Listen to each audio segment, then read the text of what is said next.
जीवनहीन प्रदेश हजारों क्षुद्र ग्रहों और धूमकेतुओं के टकराव से उसकी सतह गड्ढों से भरी है।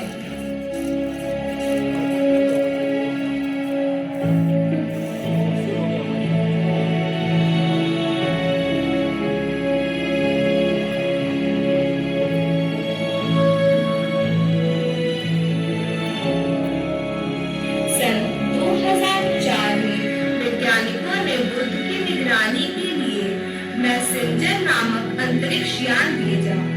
इस यान ने हमें बुध में बहुमूल्य विवरण और सतह के स्पष्ट चित्र भी प्रदान किए हैं।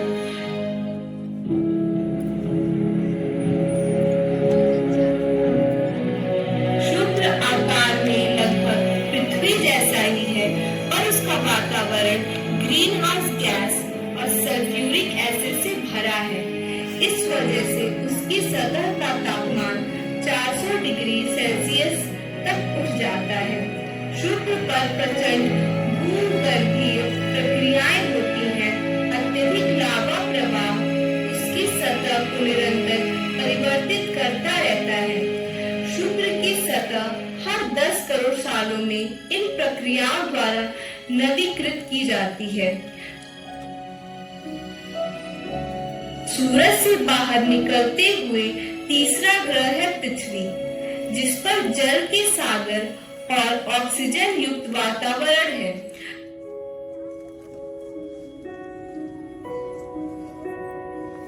चंद्रमा हमारा सहज उपग्रह है। वह आकार में पृथ्वी से 4 गुना छोटा है और उस पर वातावरण नहीं है।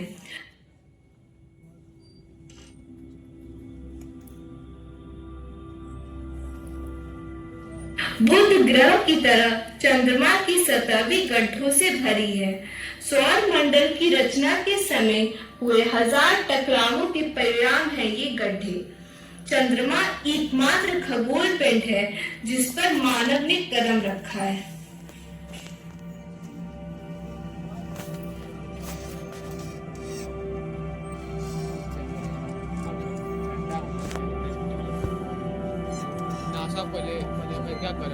हमारे सौर परिवार का चौथा ग्रह मंगल, जो लाल ग्रह के नाम से भी जाना जाता है। जब मंगल पृथ्वी से सबसे नजदीक आता है तब हमसे वो 7 करोड़ किलोमीटर दूर होता है। पिछले 40 सालों से वैज्ञानिक मंगल की नियमित जांच करते आए हैं और अब हमने उसके कई रहस्यों को जाना।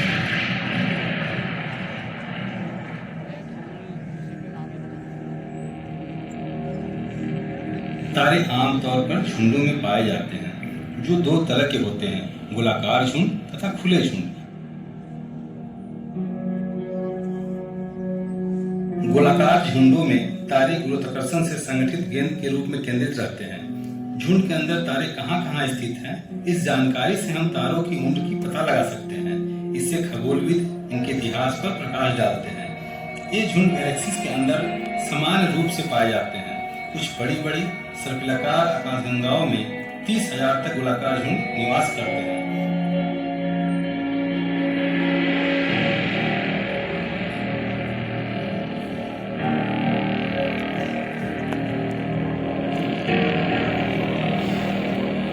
खुले झुंडों में कम तारे पाए जाते हैं और वे सब एक ही आयु वर्ग के होते हैं।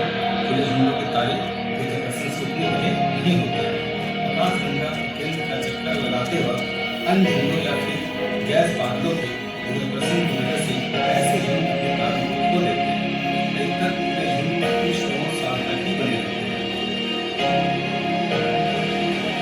तारों के बीच स्थित धूल और गैस के विशाल बादल, जिन्हें हम निहारिकाएं कहते हैं, इन निहारिकाओं की गैस में शामिल है हाइड्रोजन, हीलियम और अनआयनिक गैसेस। निहारिकाएं 3 प्रकार की होती है: रिफ्लेक्शन अथवा बिंबित निहारिकाएं, एमिशन अथवा उत्सर्जन निहारिकाएं तथा डार्क अथवा श्याम निहारिकाएं।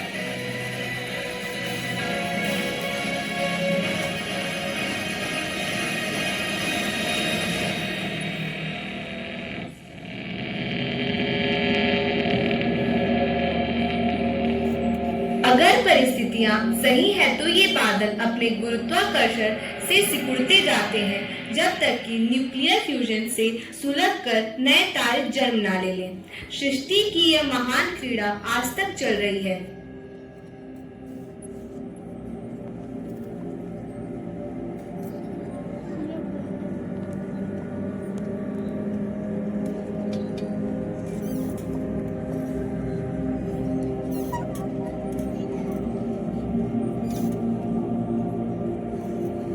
ग्रहीय निहारिकाएं एक तरीके की उत्सर्जन निहारिकाएं हैं। हमारे सूरज की तरह के तारे जब विकसित हो अपनी बाहरी परतें खोकर सफेद बौने तारे बन जाते हैं, तब ऐसी निहारिकाओं की रचना होती है।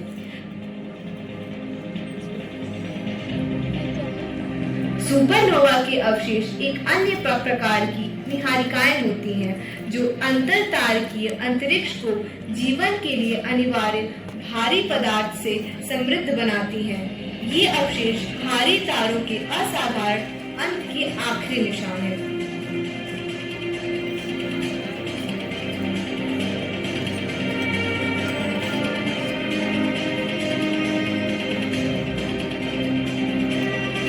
अब हमारे बीच में आ रहा है ब्रह्मांड का राक्षस। हम इंसान भोजन के रूप में फल, फूल, रोटी, चावल खाते हैं, किंतु ये महादानव तारे और ग्रह को धूल में बदलकर निगल जाता है, समय को भी धीमा कर देता है। इस ब्रह्मांड के राक्षस का नाम है ब्लैक होल। इससे प्रकाश भी भाग नहीं सकता है और अत्यधिक गुरुत्वाकर्षण बल के कारण ही यह इस तरह का सब कुछ कर पाता है। ये पास आने वाले सभी पदार्थ पिघल लेते हैं और इस प्रकार अपना भार बढ़ाते हैं। ब्लैक होल में पड़ने वाले पदार्थ उनके चारों ओर एक अनुवृत्ति मंडल बनाते हैं। इस मंडल में तापमान और गतिक ऊर्जा इतनी अधिक होती है कि इससे एक्स-रे और गामा किरणें निकलती हैं।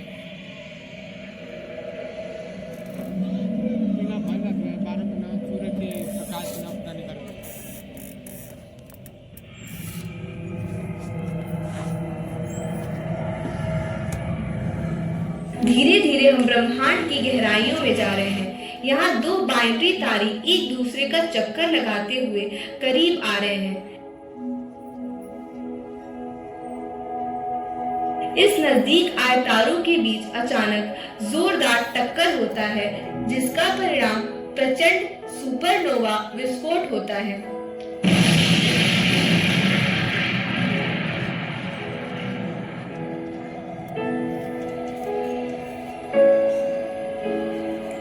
इनसे भी विरले लेकिन अधिक प्रभावशाली है दो ब्लैक होल का टकराव।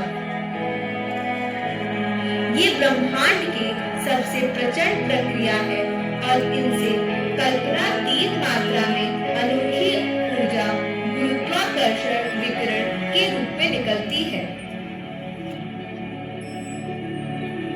हर ब्लैक होल का एक सीमा होता है, जिसको पार करने के बाद प्रकाश भी वापस नहीं आ सकता है, जिसको हम कहते हैं इवेंट होराइजन।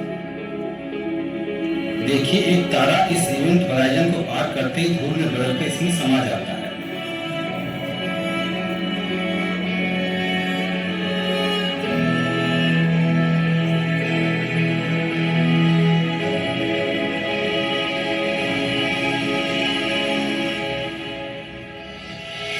हमारे आकाशगंगा में बहुत सारे ब्लैक होल हो सके उसमें एक सूर्य का भी पीछा कर रहा हो, और एक दिन ऐसा आए तो सूर्य से हम लोगों को भी निकल जाए।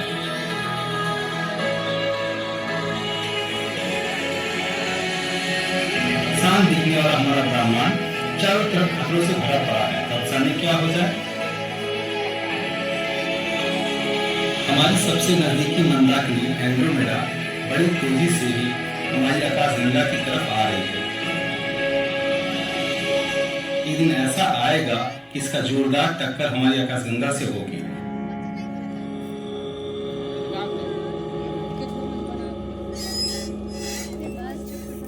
वैसे तो मंदाकिनियों की ज्यादातर टक्कर खाली चली जाती हैं, किंतु यदि कहीं ये टक्कर आमने सामने की हो गई तो चारों तरफ विनाश हो जाएगा, एक महाप्रलय होगा और सब कुछ खत्म हो जाएगा।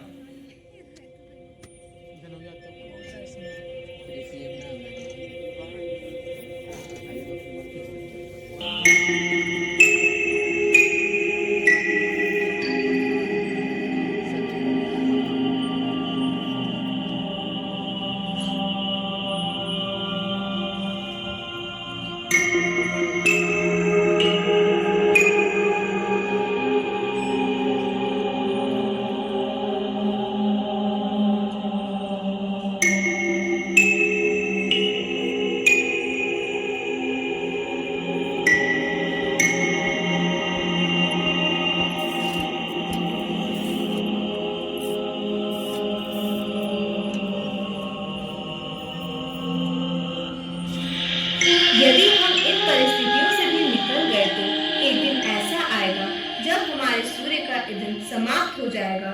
यह एक विशालकाय लाल रूप धारण करेगा और इस दौरान अपनी मृत्यु को जाता सूर्य पृथ्वी को निगल जाएगा। अपने अंत के साथ हम लोगों का भी अंत करेगा।